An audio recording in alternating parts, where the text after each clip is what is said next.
We'll guide you through how to pair and connect your Wonderboom speaker. If you find this useful, then consider subscribing and liking the video. This is super useful to go and do. So you can do this on any device as well. I'm doing this on an iPhone, but it's pretty much the same. So first of all, on your device, you need to go and open up your settings, whether that's Android, a computer, an iPhone, and go and find Bluetooth.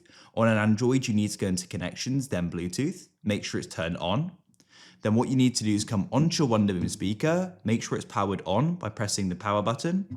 As you can see, it's now on. Then all you need to do is hold down this dot icon. This is the pairing button.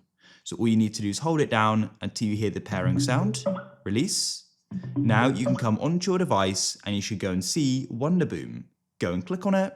It'll go in circle and it should shortly go and connect. You'll go and hear that sound and that's it. I can now play music and sound through it. If you found this useful, then leave a like.